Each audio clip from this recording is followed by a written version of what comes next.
네, 기후 위기 대응을 위한 인도주의 기관. To respond to climate crisis, the seeking ways for the cooperation among the humanitarian organization is the title of the second session.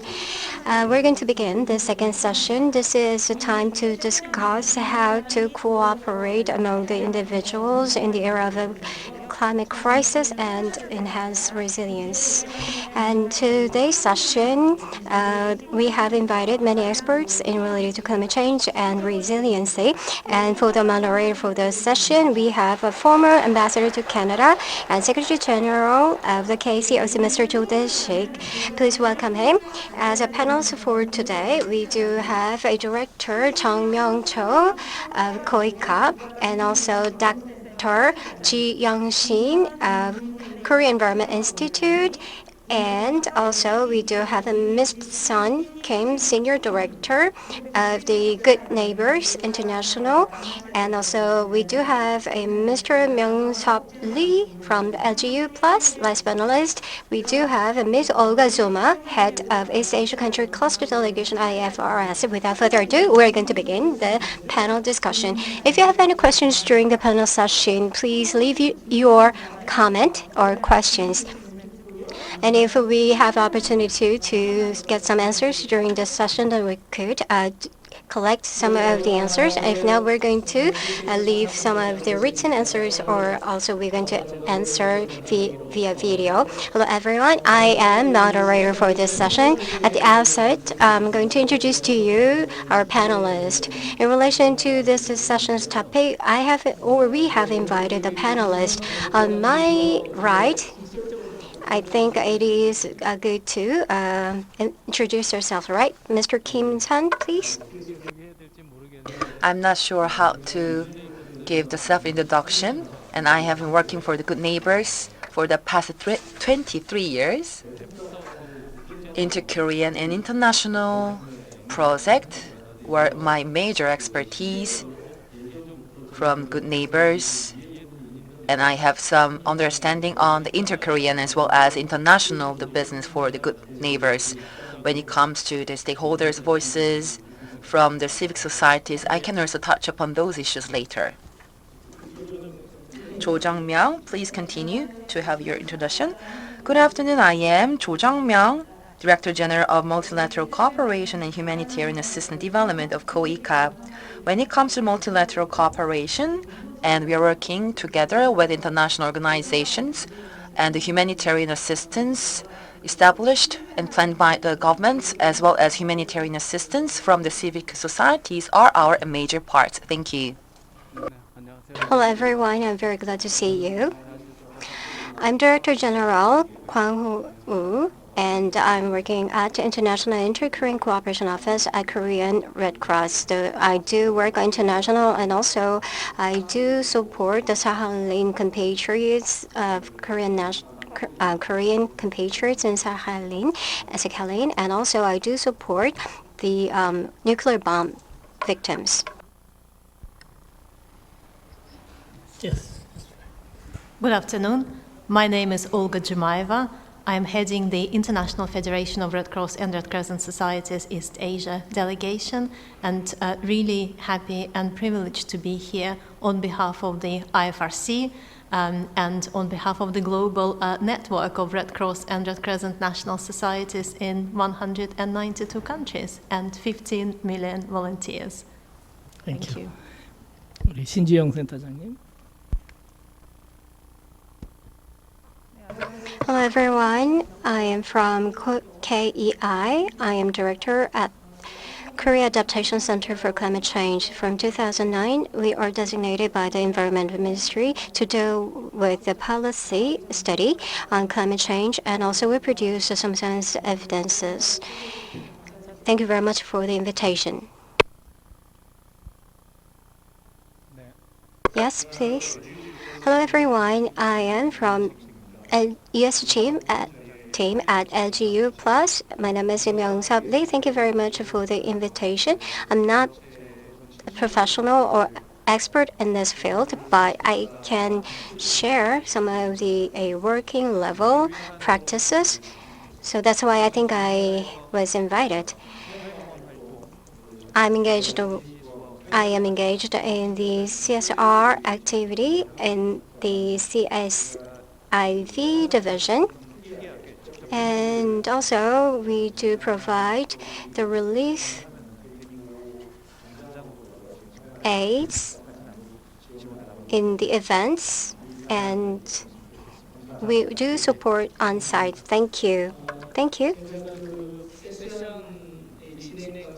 So I'm going to talk about some of the session, how it's going to be run, and I'm going to begin with the general discussion. So from now on to the 5:30, we're going to have this session. We are going to have 2 or 3 separate sessions. The first one is the climate change era and the resilience will be the topic for the first session.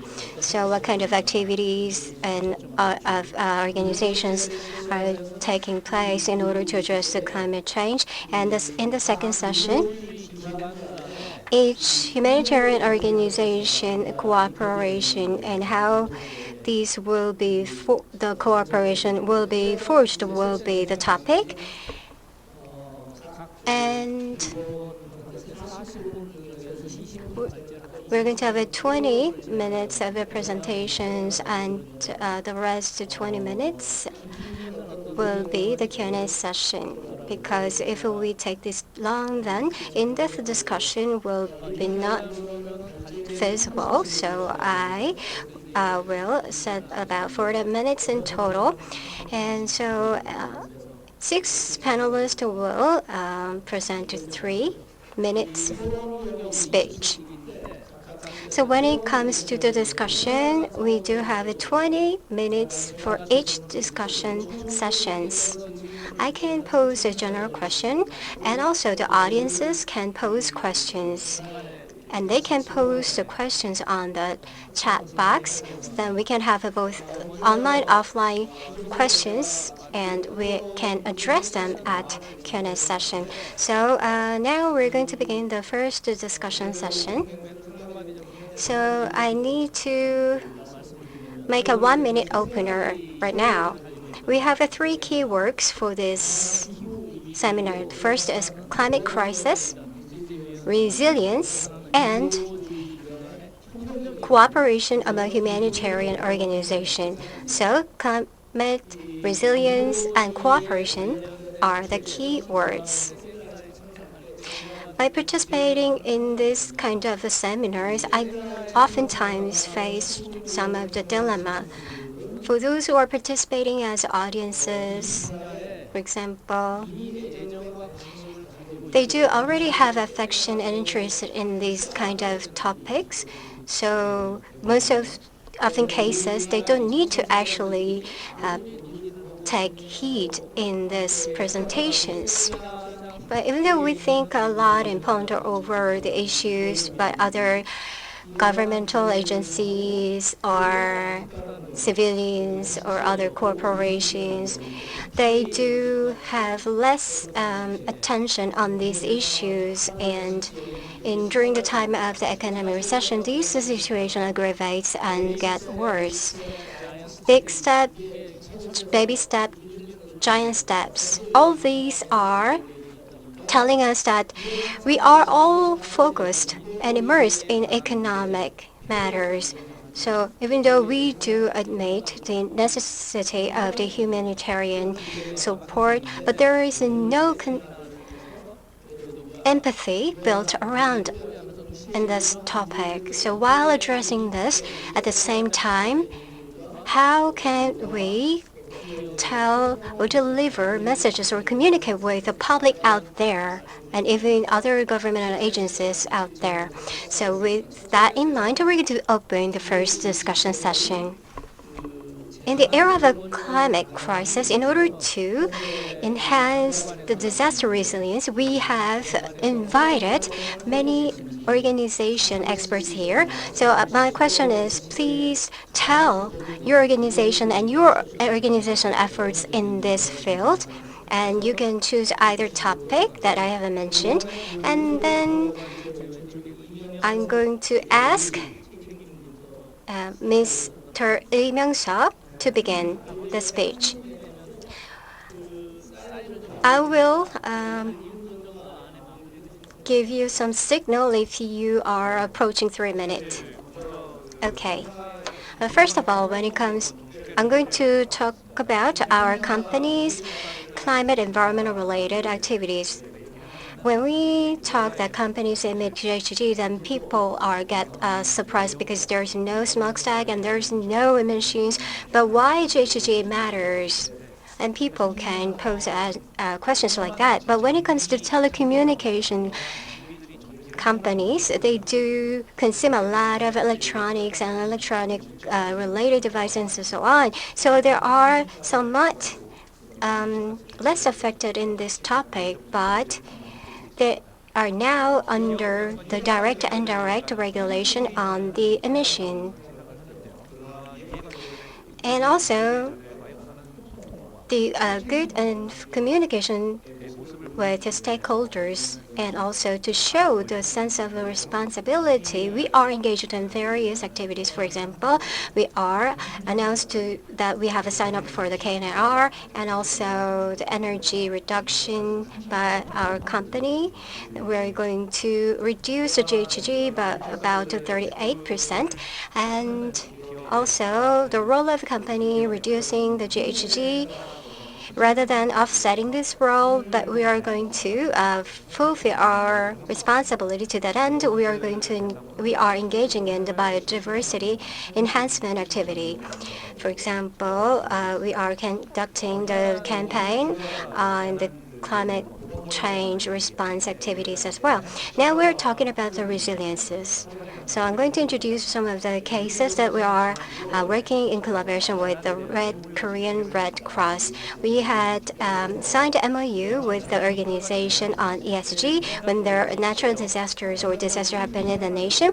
The private sector's officials can be dispatched on site to have a support and relief activity. And if there's any displacement people happen, then within a short period of time, we can dispatch to the site.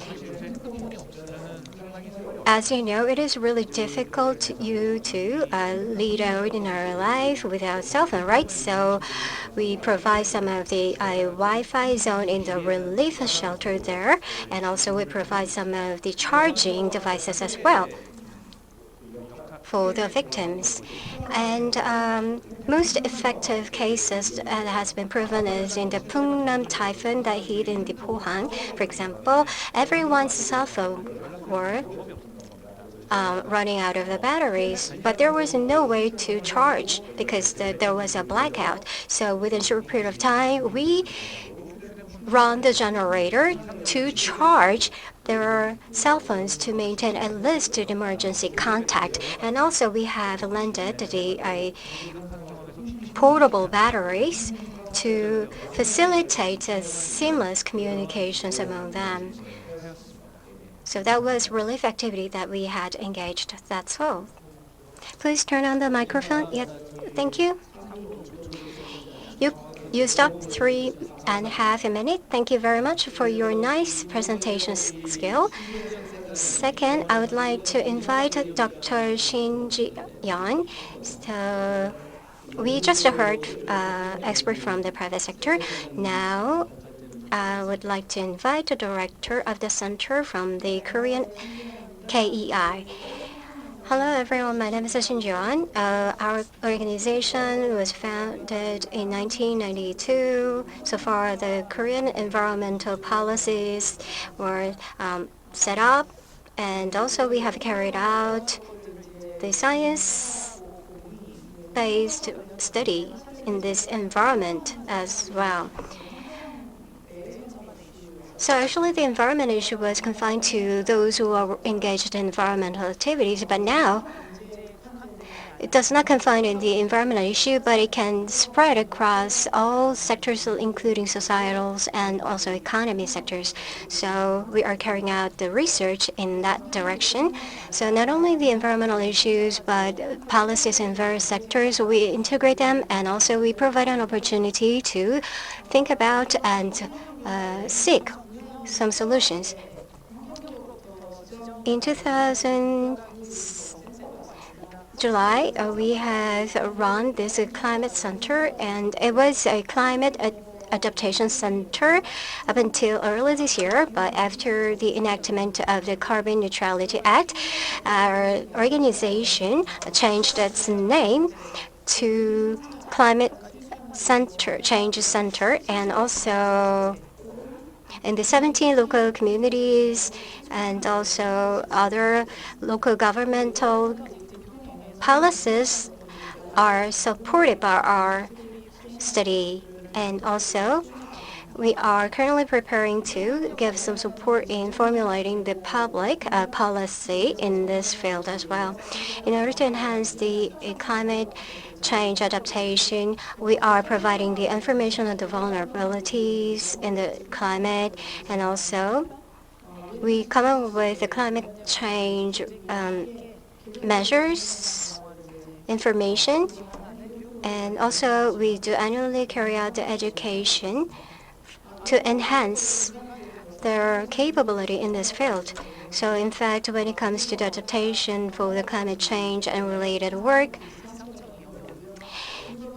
mostly in charge of the meteorological office by what kind of impact will be ensued and entailed, and also the relevant policies as well as measures based on the scientific evidences are our responsibility.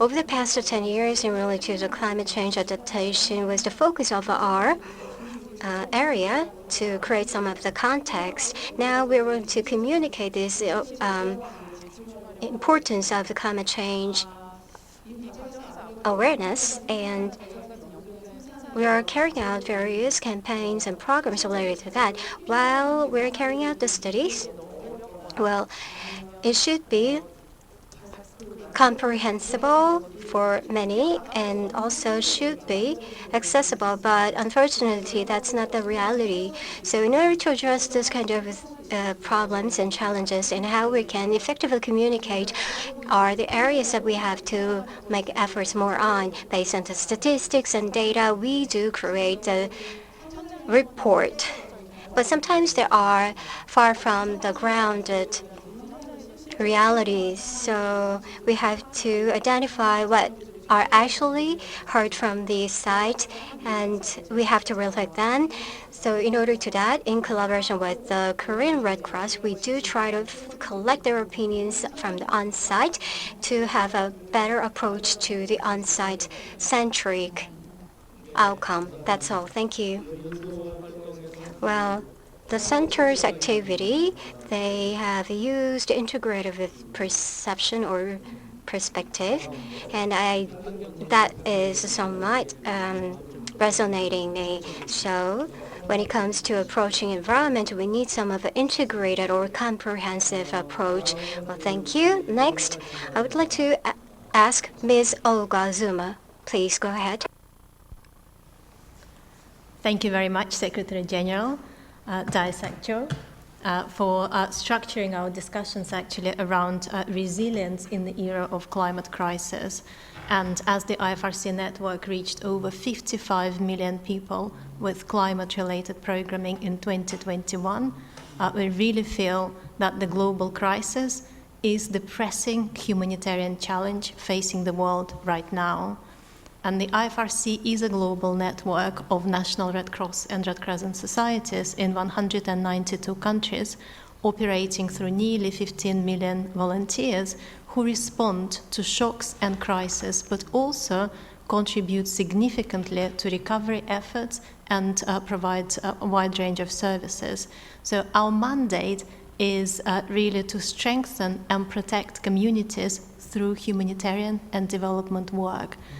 And IFRC aims to build coherence between the humanitarian, development, and climate change agendas. And one of the approaches that we use that helps build resilience and reduce the impact of climate change is anticipatory action. And for those who are unfamiliar, anticipation or forecast-based action refers to acting in advance. before extreme weather strikes, rather than in response to it. So the IFRC achieves this through early action protocols, which is based on really thorough study of risks and multi-stakeholder partnerships. And the early action protocols have three main components. The first one is the trigger, which defines when and where early actions are being implemented based on the expected impact of a damage or a hazard. The second is early actions, which are developed in advance and are designed to reduce the impact of a hazard event between a very short window of a forecast and the actual disaster happening. And the third component is the financing mechanism. The IFRC, for example, established its own fund, designated fund, which is activated when the trigger is reached. And we call it forecast-based action by the DREV. So I will be happy to share some examples with you later, but in the limit, as the time is limited, I wouldn't go into the details. So, and before we heard Louis, who also shared that we use community resilient, nature-based solutions. Again, I won't go into details because Louis gave a very good examples of how we approach it, but maybe just to say that the nature-based solutions can really address all three components of the risk equation. So first, preventing or mitigating hazards themselves, limiting people's exposure to hazards, and limiting people's vulnerability. And I also want to mention the Asia-Pacific Disaster Resilience Center, which plays a crucial role in the Asia-Pacific region, as the center facilitates instrumental discussions on climate change, raises awareness on climate action, and using a variety of innovative approaches to reduce the risks of disasters. And perhaps the last point, if I have time, I know I'm running out of time, but as the IFRC, we're committed to improving environmental sustainability of our work. And again, Louis showed the picture earlier about the Climate and Environment Charter for the humanitarian organizations, which the Red Cross and Red Crescent movement developed and led. So the charter sends a very clear message that humanitarian organizations have a key role to play in addressing the climate crisis. And we are carrying the commitments in the Charter to green our own activities and to adapt our humanitarian programs to integrate climate risks. So I'll stop there. Thank you. Okay, thank you very much. It's quite impressive that you have mentioned the nexus approach. Triple nexus usually is used in a term that we are using development, humanitarian, and peace. But you are making some deviation that climate is another instead of peace. It's quite impressive. So it's a kind of another extension of the nexus approach. And I also heard that the IFRC network is reaching 55 million people, and it's quite similar to total Korean population. So you are reaching the whole Korean people now, almost. And this is only with climate-related programming. Thank you very much. 이번에는 이제 Now I would like to invite Mr. Kwang-Ho. Well, I'm going to introduce to you the Korean Red Cross, and also I'm going to also introduce to you our IFRC briefly. In 1905, the Korean Red Cross was established, and it celebrates 107th year.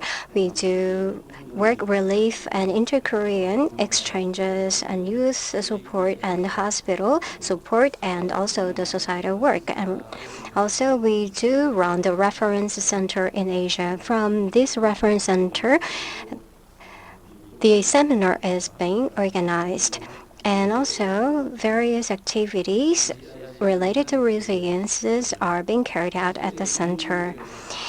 The ICRC is one of the representative international organizations engaged in activities in conflicted area, and about 192 nations join in this system, and also with the NSS. The ICRC is making activities as well. In 1973, when the environmental issue emerged, since then, as you know well, people to protect environment to protect people. The catchphrase emerges. So people started to view these two relations as a symbiotic relations. But now, due to the climate crisis now, so the crisis of the environment is a somewhat become the threat to human survival. And also, a person from the KCOC mentioned that it is a climate disaster, and to overcome that, we need to have a collaboration among us, KCOC, KOICA, and KEI, LGU+, IFRC. We should forge the close cooperation. Actually, we are closely working together based on the MOUs, and by protecting environment, along with the humanitarian assistance organization at local, regional, and global level, we are encouraging other entities and to join in this move to protect environment. And also, with a youth member and volunteers of the Red Cross, we do have activities on site that meets the needs on site. And Vietnam, Laos, Cambodia, and other countries, we are carrying out the humanitarian assistance support work for the most vulnerable, and also climate change, and to enhance the resilience. We are carrying out the nature-based solution approach-based work.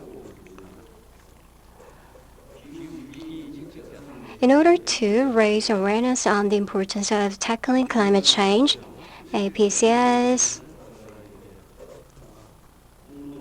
has run the contest of the short video clip that runs only 11 seconds, and also we do have carried out the aid and subsidiary support for the marginalized youth, and also we are carrying out the joint research on the heat wave, and also we have developed a VR content on the newly emergent diseases, and with other Korean association, we are running the contest of the papers. The topic is the disaster reduction and climate change resiliency.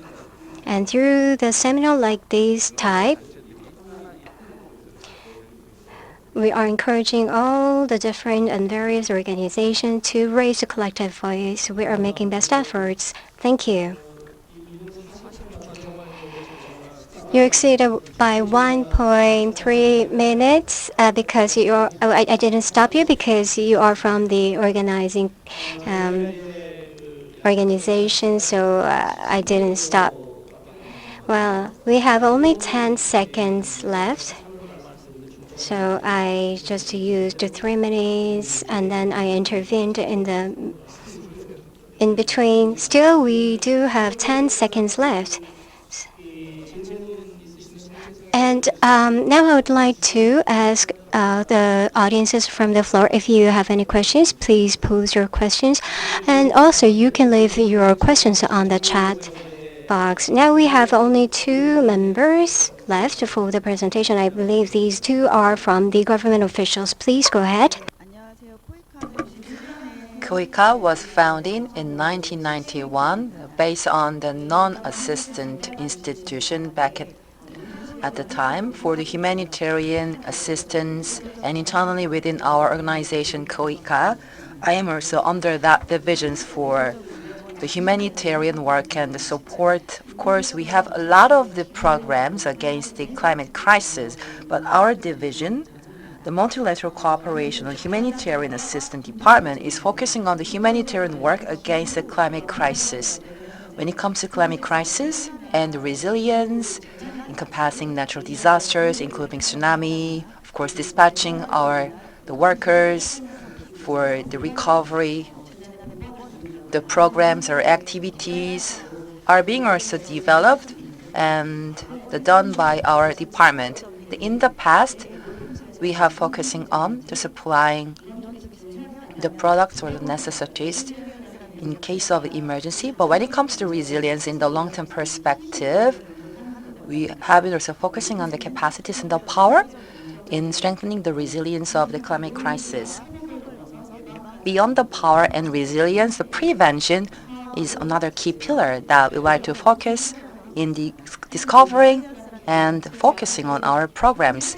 When it comes to resilience, the new term is very new word, encompassing complexity and a lot of the notions that we are highlighting nowadays. When it comes to resilience, and there have been a lot of the projects related to resilience, and one of the parts that we are doing under our department is that through the private institutions, let me also give some of the examples, via NGO, humanitarian pilot for the chronic as well as the immediate assistance in the long-term perspective for the refugee issues that we have to also provide very rapid actions. But for emergency actions, the supplying the products and the equipment is more done. For instance, the supplying the cash or the products can be also done for the one-year project. When it comes to the war in Ukraine, we have been focusing on the regions of the emergency relief, and we have the 10 programs against the climate crisis. But one of them is only really actually dealing with the climate crisis as a part of the humanitarian work. Of course, we have conducted the humanitarian work under the climate crisis, but probably we also need to discover more ideas and programs applying resilience for our humanitarian work. Through the international organizations, the climate resilience related pilots and programs have been also conducted. Back in 2022 this year, 35 projects are ongoing, and 7 of them is actually dealing with the issues of the climate crisis. Preparation and the management and are the stages so that we can get prepared in advance of the disasters and the incident. And we can also strengthen the administrative power by strengthening the human resources and the systems and community-based rapid decision-making processes, for instance, to disseminate the news to residents as fast as possible for their evacuation, are also ongoing as a part of our efforts. That's the end of my comments. I just kept my time in 3 minutes. So, representing Korean government at the Good-Novis as one of the representative Korean relief organization, please go ahead. I'll try to focus in keeping my time in 3 minutes. And our institution was also founded in the same year of the KOICA, as we also have the collaborator programs and the good neighbors. Back in 1990 in Somalia, we also was first involved in the humanitarian work, as we can also get some ideas from one of the Korean movie called Mogadishu. We were involved in the project, and after that, for the genocide or the refugee relief in the Rwanda, we started to have the collaboration with international organizations. And through the journey, we learned a lot to collaborate together for the humanitarian assistance. In this regard, we have also see that a lot of the collaborating the work with international organizations, including the UN. around the world, there has been a lot of incidents of the tsunami, and Indonesia, Sri Lanka, in other countries, we also participated in a lot of humanitarian the work. That's how we have formed our Good Neighbors International in Korea, humanitarian work, and then has been transformed the extent our capacities into a lot of activities against all the natural disasters. So we have also established a lot of new departments under the Good Neighbors International against the types of the natural disasters like the tsunami. When it comes to humanitarian assistance, recently we have been experiencing a lot, and for the DRR, activities in the Philippines is one of the recent examples for such the repeated incidents of the typhoons in the Philippines upon the early warning or alert to residents, upon the collaboration with the transportation companies for very quick evacuation for the residents, or the bilateral communication channels or services were also one of our key efforts when it comes to the disaster relief programs, because we have had a lot of the local knowledge and information at the time. But still, the lessons learned could be also valuable, the information that we have been able to improve our capacities, taking the active actions. And for Tanzania and the Congo Republic, the charcoal, the byproducts after planting or the raising, like bamboos or the corns, we were able to produce the charcoals for the refugees as a part of the work. Still, we have to cut a lot of the trees, and for refugees, the energy sources could be also very helpful for them. And if I have more time, let me also share more ideas later. Anyhow, for refugees, alternative solutions and ideas were also focused to really help the vulnerable group, including the refugees, as we have concern as eco-friendly solutions for them. That's the end of my comments. Thank you.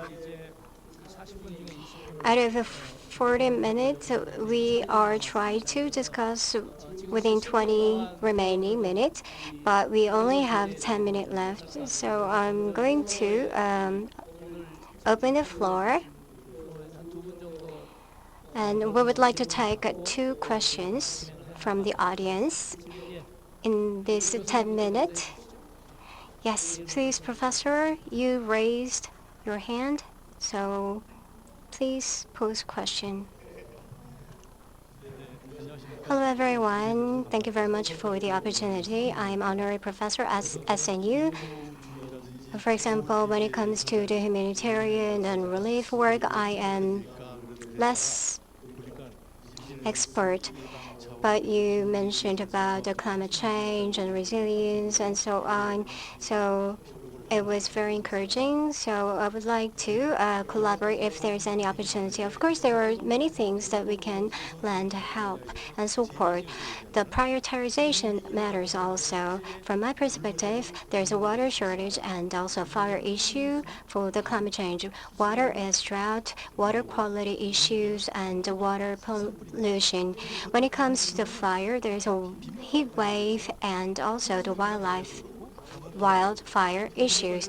So if there's a heavy downfall, and if you control the water level or precipitation, then you can prevent the flood or drought.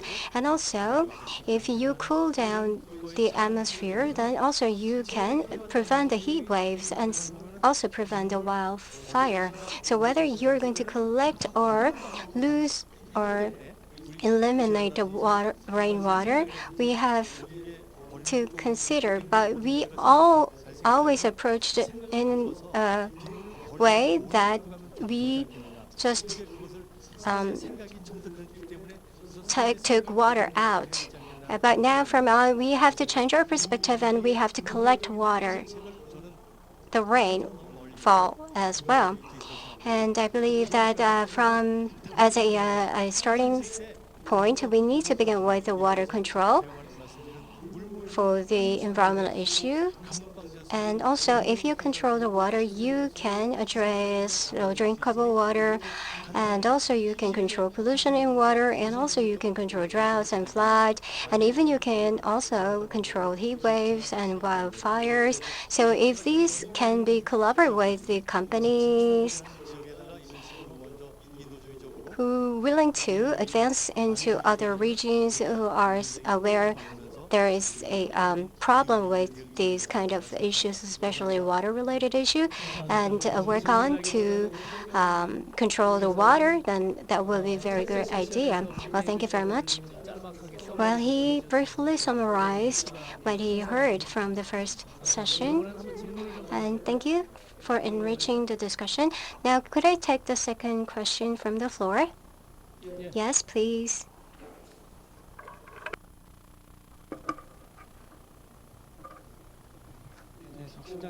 I am from the Korean Red Cross, Park Ji-min. I listened to your lot of the football ideas as we are joined by NGO, research institutions, and governments and societies. For the panelists, and throughout the presentation, you also pointed out some of the challenges. But when it comes to the issues or challenges for your organization, could you more specify your own organization challenges and issues, if you don't mind? Or upon the collaborations, for example, public-private partnership, or the collaboration with other private companies, could you also introduce more examples and cases? So the question is humanitarian work, including the resilience effort, while you're carrying out the humanitarian assistance. Your question was more about the challenges and difficulties while carrying out humanitarian assistance, right? So any panelist can answer to the questions. Why don't you go, Mr. Kim? Probably the most difficult challenge to get the budget, the money. When it comes to the humanitarian assistance, when it comes to the incident of the natural disaster, it's a time that we get more budget or more financial support from the public. That's probably the reality that we have the level of the public awareness on the disaster relief or assistance, as we have learned a lot of the effects of the water collection or water pond throughout the Professor Han before. Still, we also have to increase the public awareness in the DRR. For instance, more the advanced ways to really get prepared and to prevent those issues. So that probably, so the roles and responsibilities of the governments and the public are to be more harmonized if we can fully increase the public awareness. And as a part of the good cases, by collecting the fund from the public, and one of the project in the Tanzania and the Refugee Support Center, upon the collaboration with international organizations, they also noted that the Good Neighbors International could be also one of the good institutions for the international organizations to provide support for improving the livelihood of the refugees. So that's how we also actually been able to get the fund, not only just from the public, but also from the KOICA and funds, as well as international organizations fund as well. With a lot of impacts, the UNHCR has also reported one of our best cases. The NGOs could be also more the catalyst or the bridge to lead more the best cases in the future. Thank you very much. Now, Ms. Olga Zuma, and then other panelists. Thank you very much. And allow me to mention a big challenge that affects all of us, and it links to what my fellow panelist was also mentioning just now. So the big challenge is the fact that the humanitarian system is already overstretched. And when we look at the global context, we'll see that there are increasingly, the global context is defined by increasing number of very complex and interrelated challenges and risks. So the main problem, the main challenge for us is to meet the immediate humanitarian needs, but also to ensure that individuals and communities are engaged, equipped and empowered to prepare, withstand, recover from complex situations and increase their resilience. So while resilience to climate shocks is often lowest in highly vulnerable countries, funding flows indicate that sufficient investment in climate change adaptation is not going to the countries and people that need it the most.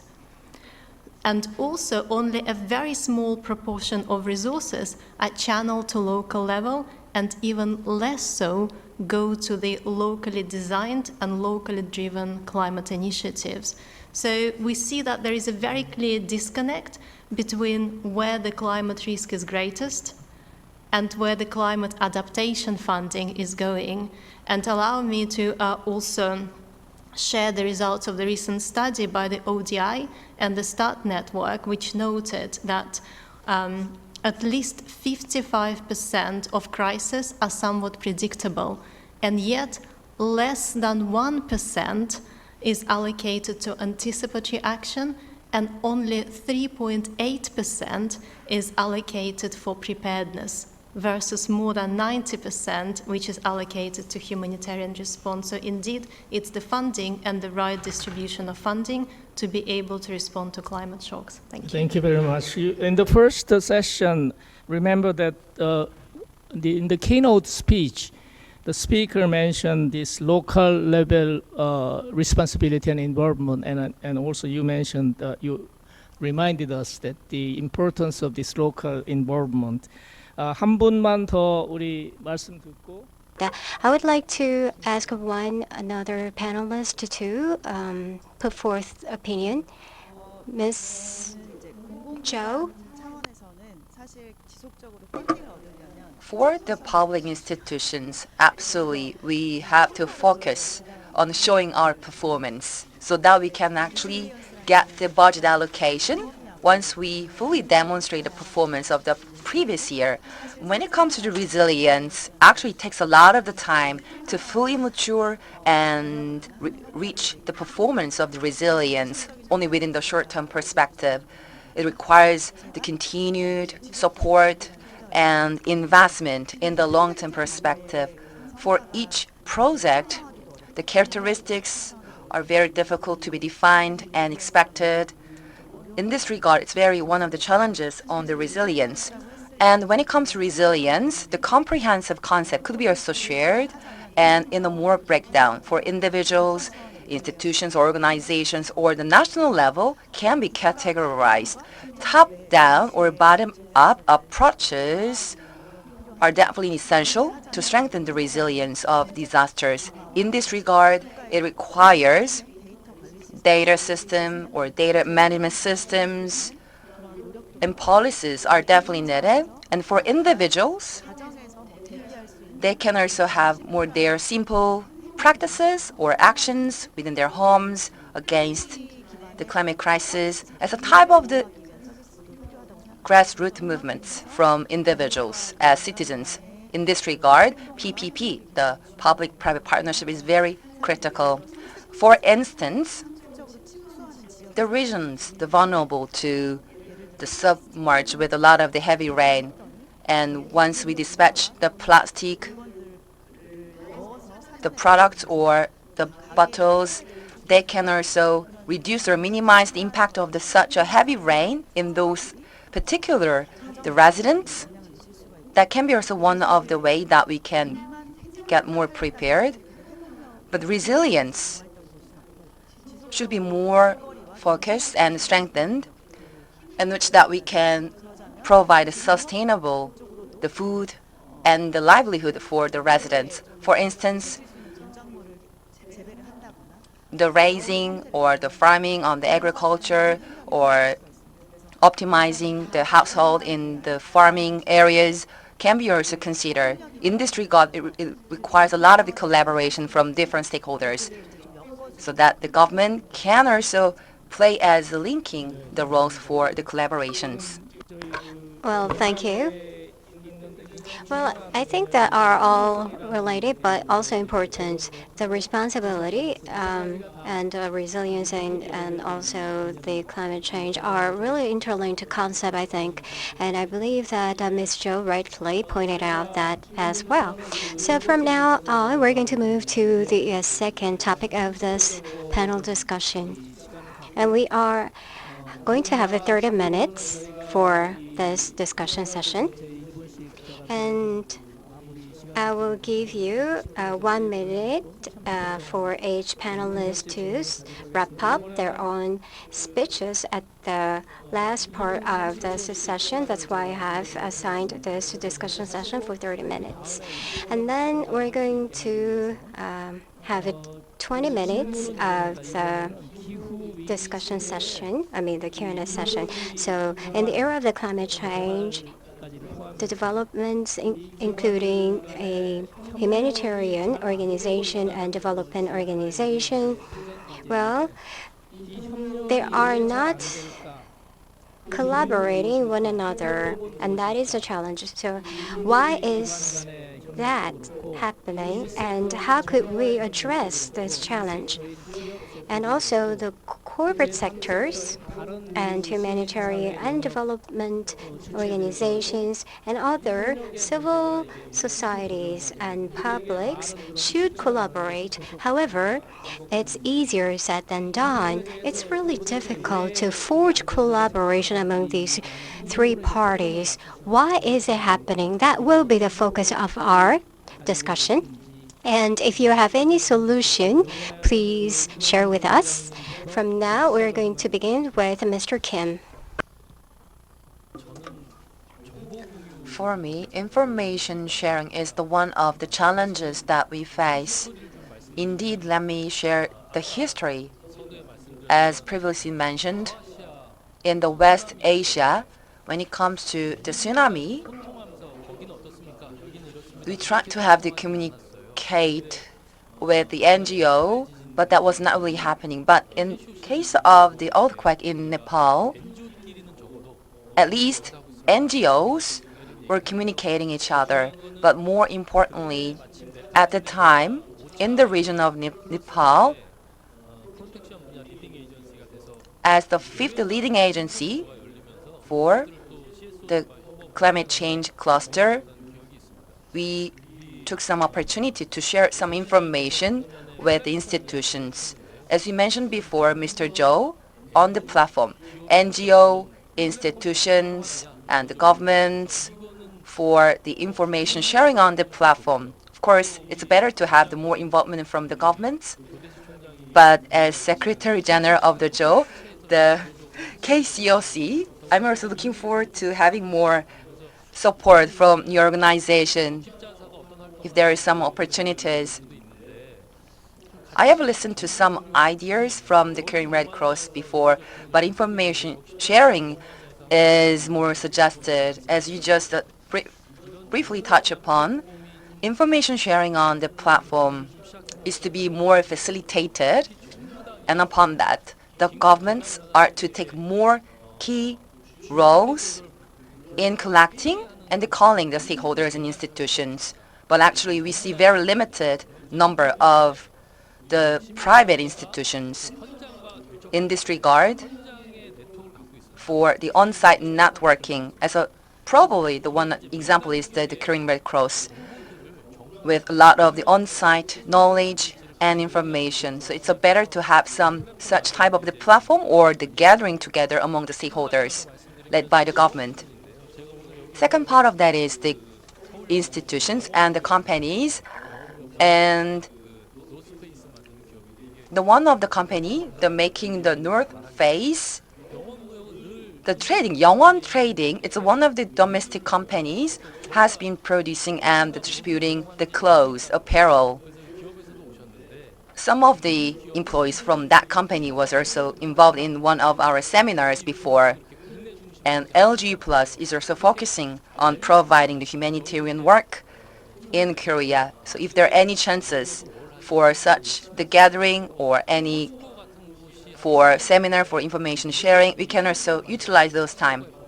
And POSCO, has also storing some of the products and then supplied for their products to the refugees or the displaced workers or residents about the 15 years ago, so that we can realize more objectives. Thank you. Ms. Jo, go ahead. Because the cooperation with the stakeholders, including the humanitarian work and the climate crisis, with some different roles, it's one of the challenges that we have not only come up with the full collaboration so far. The phase-in approaches, including the long-term perspective, were definitely the require. But when it comes to the performance or the records, the targets, we have seen some of the different targets from different stakeholders. As we are in the era of the humanitarian crisis, the short-term approaches cannot really solve all the challenges, as we also refer to the information on the SPG, the index, the SDG index. We can refer to a lot of the intertwined factors and information requiring more cooperation. As you also mentioned before, Mr. Kim, basically, information sharing is definitely needed. Of course, we cannot really have only one size fits all solution for information sharing, but we can check and confirm the like-minded organizations. Regular meetings for the information sharing could be established, and then we can also check if those institutions or organizations are really like-minded with very similar or the same goals and objectives. In this regard, we can have some information sharing for a sustainable channel of communication. And hence, we can drive very good alternatives in the end. Of course, it's not the reality so far, unfortunately. But yes, but that's the all comments from my side.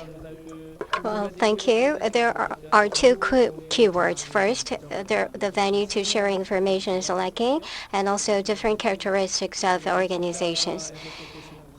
From the perspective of the Korean Red Cross, what about it?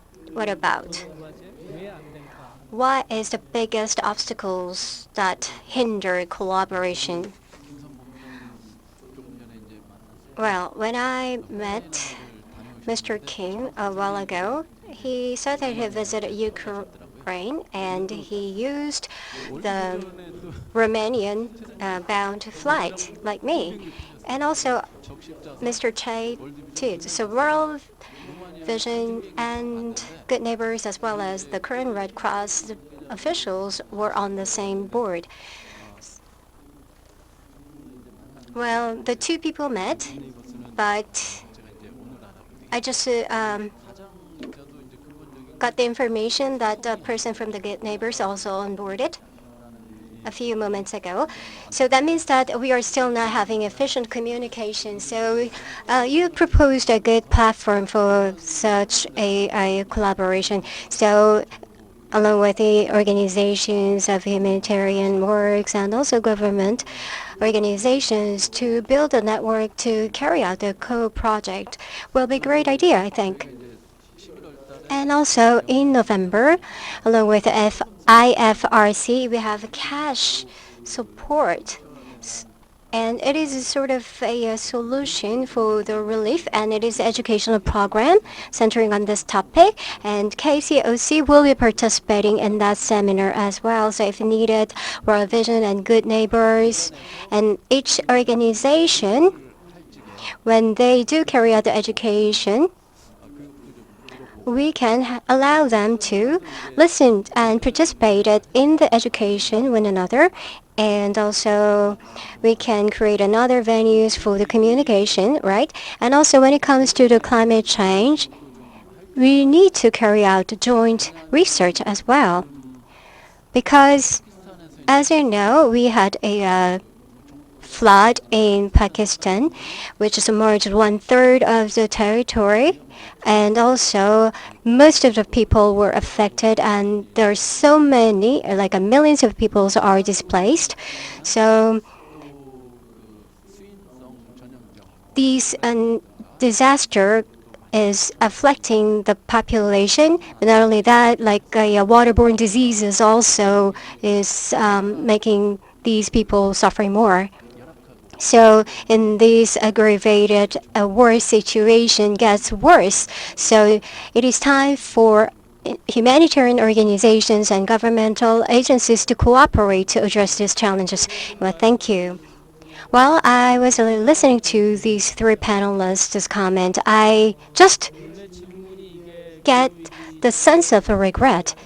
Well, cooperation and directions of the cooperation, that was a somewhat plain topic. However,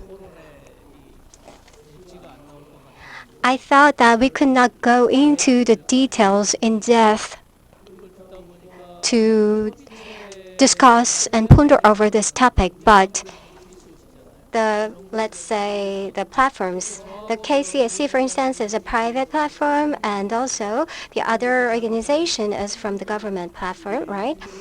That means that even though we do have platforms, but we do not have information sharing opportunities in between. So this is somewhat regretful. And now Ms. Olga Dzhumaeva, please comment. Thank you very much. I mentioned before early action protocols that we're using for anticipatory action, and I have to say that this is one of the truly excellent and effective cooperation schemes. So the process of development and implementation of early action protocols involves strong and continuous collaboration with local and national governments, with hydromet agencies, with academia, national and international organizations, community themselves, and many other stakeholders. The early action protocols cannot be developed and designed without this strong cooperation and true collaboration. So we see that these have been hugely successful, and we need to bring such cooperation schemes to scale, and we will be very happy to cooperate further with any partners, any stakeholders, to look into how this is managed and see how we can bring this to scale.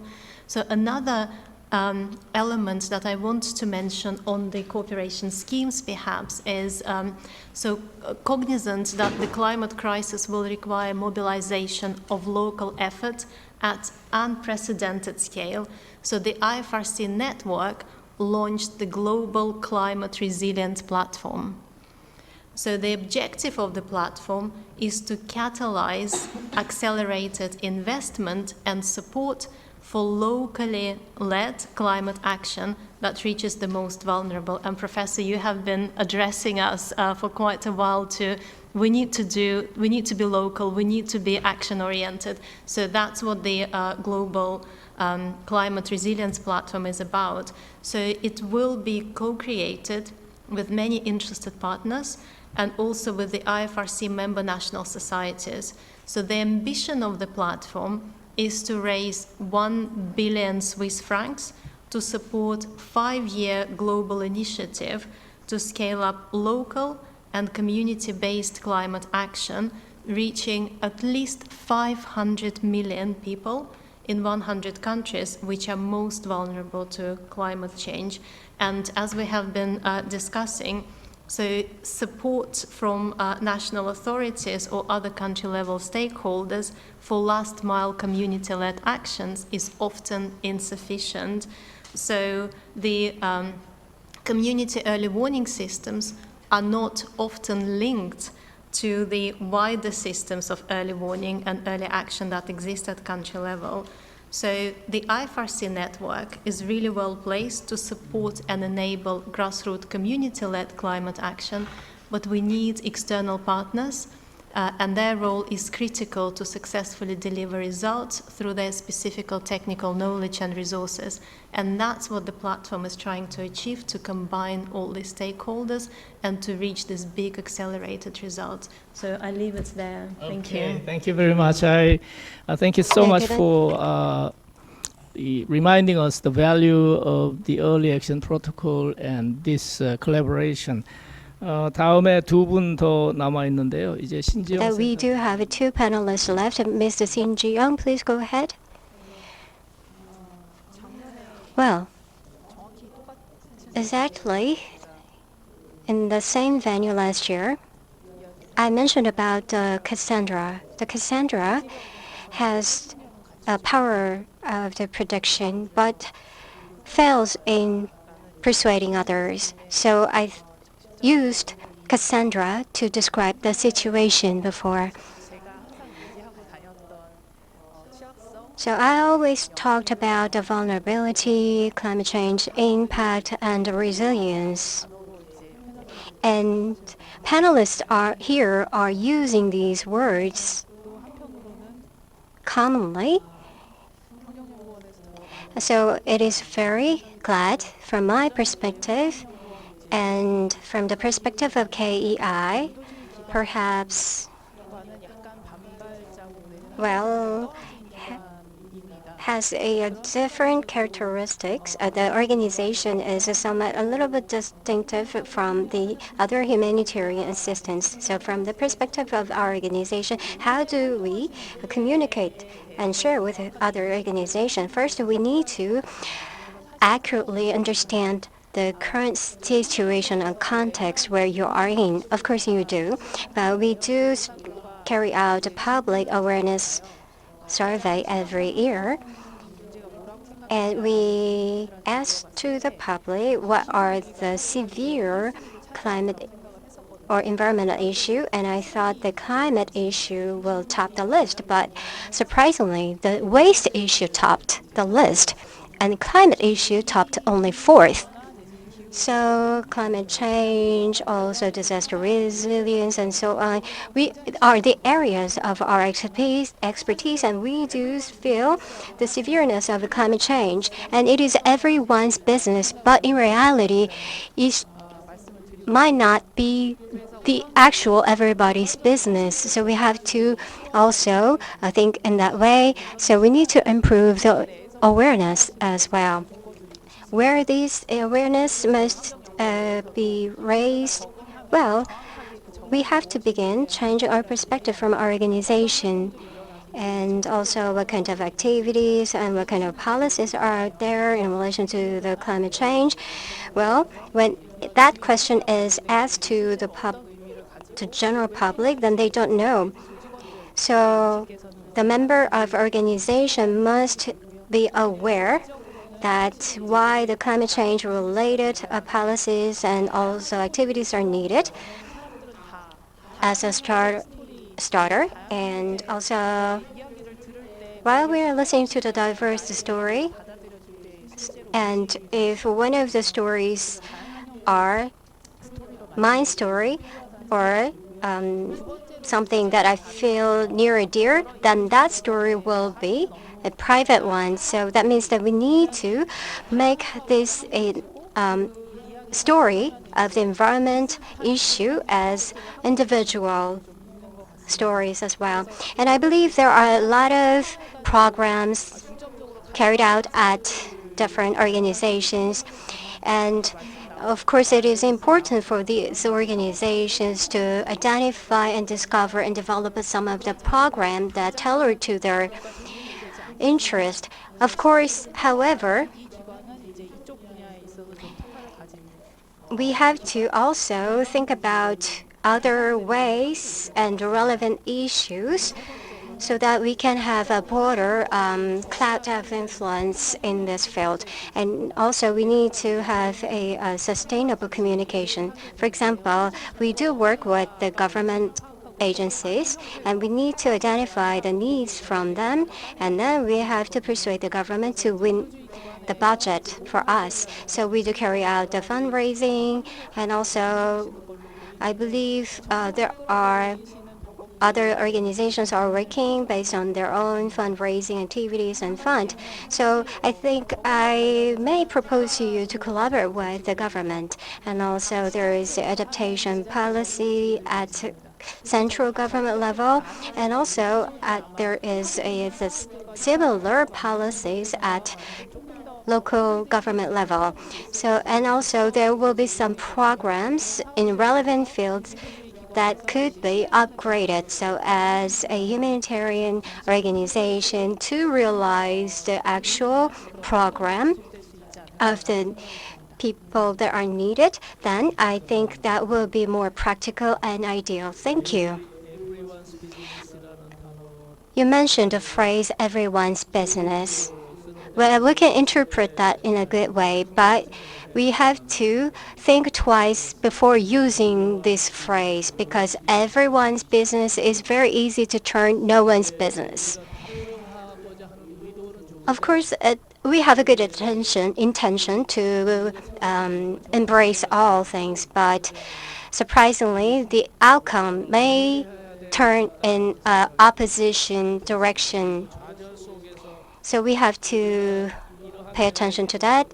And when it comes to the frustration, many experts here may feel many frustrations because the ideal and also reality have huge gap in between.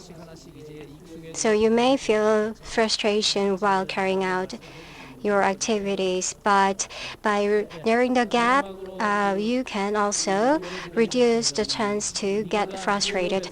And from the private sector, we can have a speaker to listen to the private sector's perspective. Well, my idea and my opinion is not that different from others, like communication. Also, the platform to facilitate such communications and sharings are needed, and I do agree with that. And also, Mr. Kim mentioned, but from the perspective of the government,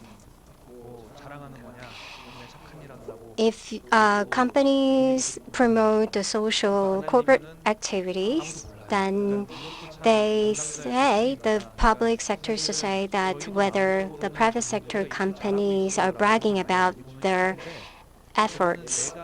But we do really want to communicate others that we are doing such an activity, but on the other hand, some may view this as a bragging activity. So we do just share the object fact. That's all. And that is the basis and fundamental principle that we have. Because if we do too much, then this can turn as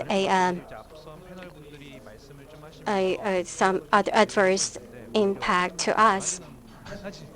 Well, more I listen to others, then I feel like I have more to share with you, but I'm going to focus my comment on disaster in the social responsible activity carried out by the company. Well, three big communication providers, and also we do carry out this disaster activity. And of course, there will be some companies who dispatch the voluntary food delivery food to the site, but we, like three telecommunication providers, we do carry out activities centering on disaster by providing the electronic-related assistance because at our company, we do feel the sense of the need of the assistance. Of course, we do have the Korean Red Cross and other relief organizations out there. But if there's any disaster emergency happens, then the person in charge at company in the CSR, they do receive a lot of message telling what kind of campaigns and how much the money should be raised and so on. And in fact, from the company's perspective, we have to overcome the limit. In Ulsan, there was wildfire before forging or signing up for the MOU with the current Red Cross. Back then, we were pointed out that why we were late in dispatching the relief aids to the site.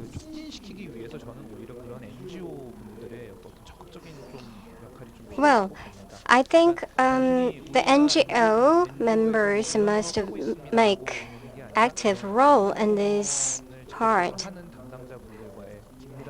What I mean is that the close networking and relation should be actively forged by the members of NGO. Well, from the perspective of a company, there are a lot of NGO organizations and programs. However, they cannot or they can hardly distinguish the program. So I think the members from the NGO should propose the befitting program for the collaboration with the company that they are interested in.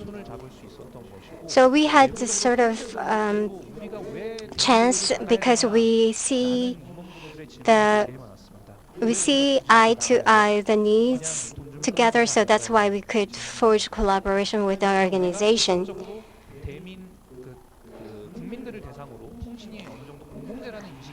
As there is public awareness that the communication is a public good, so we were dispatched on site. So by utilizing the collaboration between the NGOs and Red Cross, we could act more actively. So that's why we forged MOU or we signed MOU with this organization. I was in charge of this field at company for 3 years, but I am almost new to this field still. So when it comes to prevention efforts, people feel less interest because they said that it is less important and needed. So the disaster risk management should be well informed and well sensitized by the public. Who can support that? NGO, by providing the data. Then I believe that persons in charge of the SCR at companies, the corporate social responsibility, they can be actually get support from these kind of support from the NGOs. And also, we are the only employees who do the whistleblower role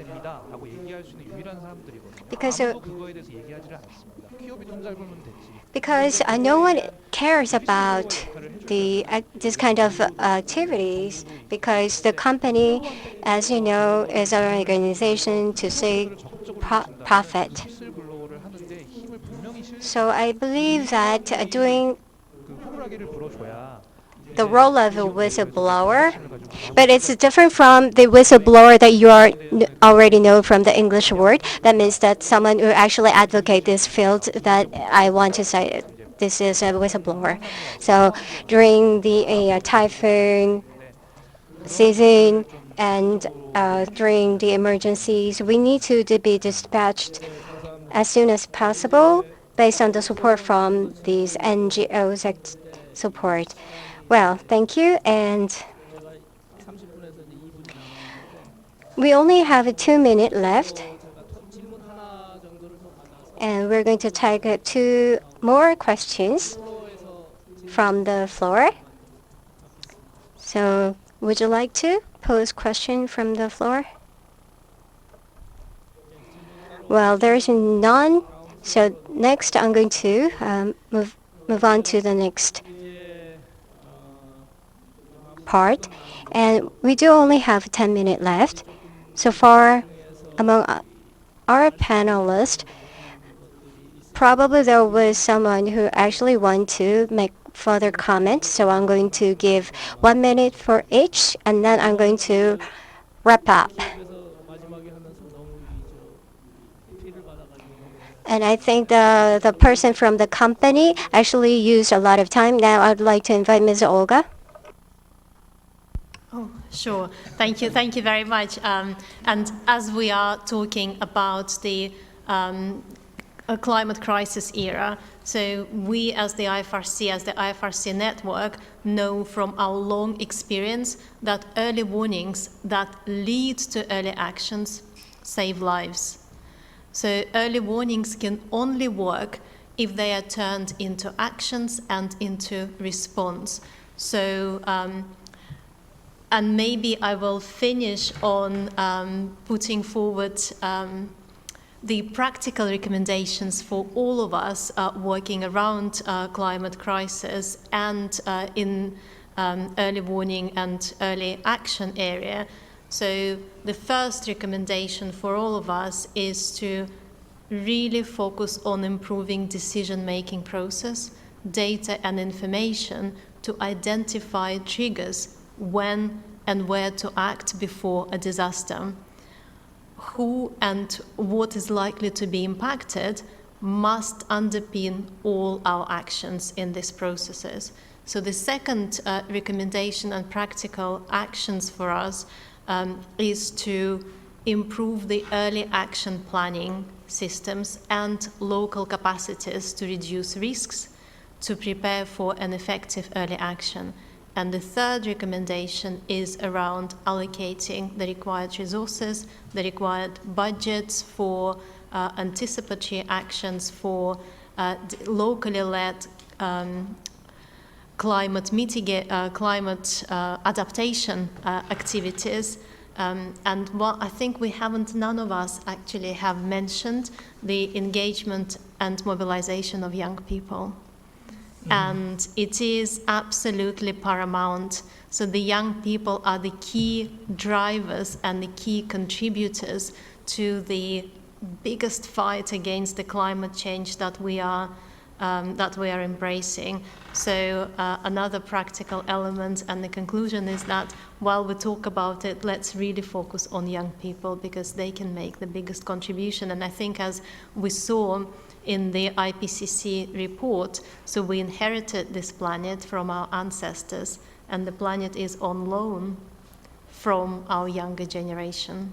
So thank you. Thank you very much. Thank you for reminding us our next topic for as a young people, the youth generation is next topic. 지금 이제 우광호 본부장. Now, Mr. Wu, Ms. Cho, and Mr. Kim, please go ahead. Well, all participating panelists are experts in their respective fields, and also I believe that your organization has very unique advantages as well and strong points as well. Thank you. And also, this is not a venue we just to talk ourselves, but we have to build sort of a sense of the consensus among the publics, and also we need to further develop and advance the talks that we have discussed going forward. And also annually, KOICA and KCOC celebrating the World Day on the disaster. They are having the campaign. And as you know, we have the Earth Day and also disaster reduction or disaster risk reduction day, right? So during those days, we do organize events to invite the government officials and other relevant organization officers to provide an opportunity for the public to have a better understanding in these fields and so on. Thank you.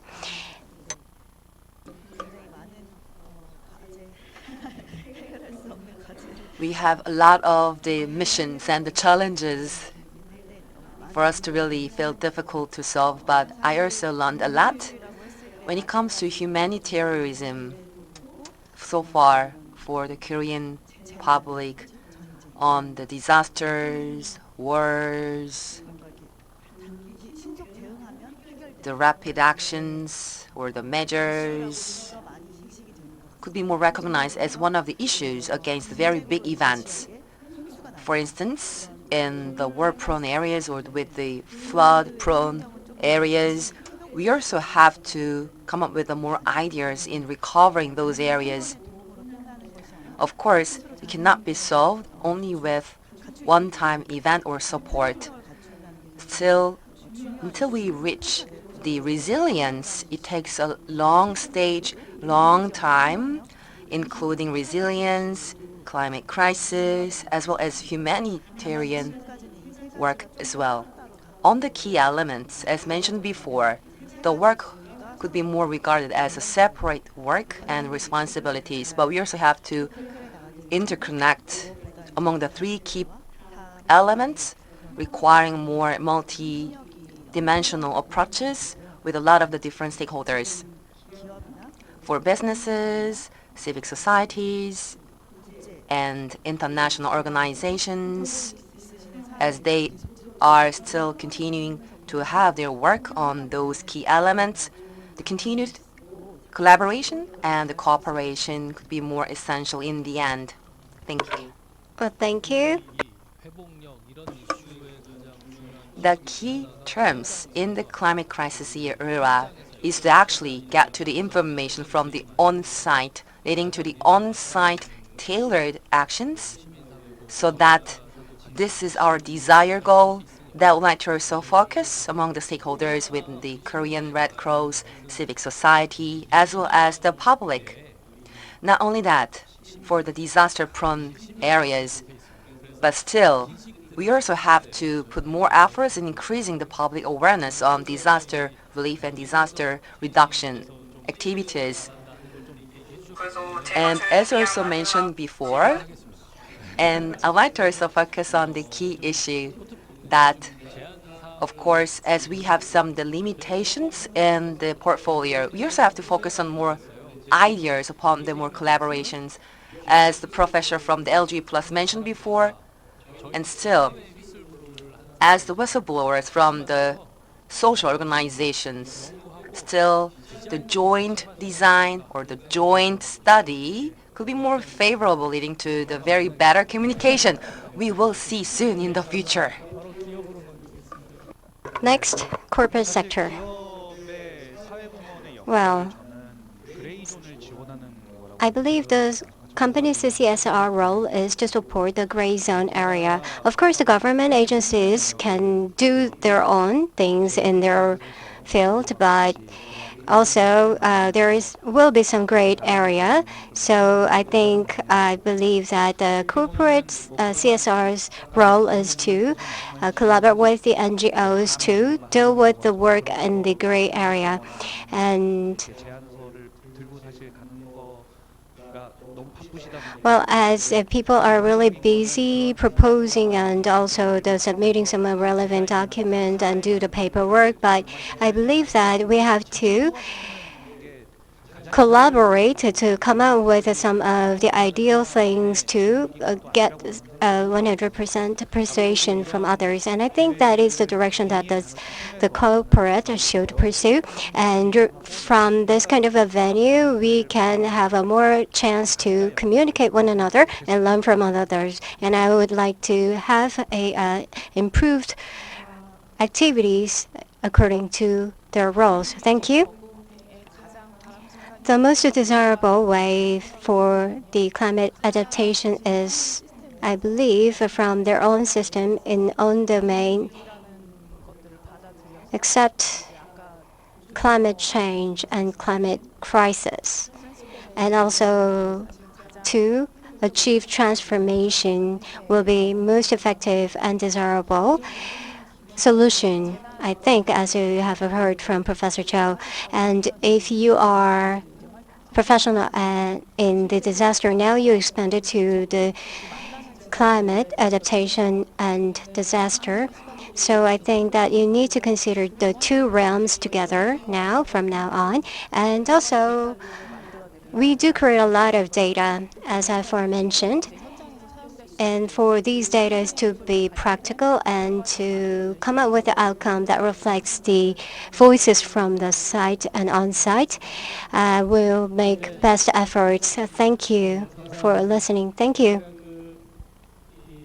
조금 더 여러 번 이야기할 수 있는 기회를 만들고 I tried to give more opportunity to have more discussions, and also that's why I just assigned a few minutes to the panelists.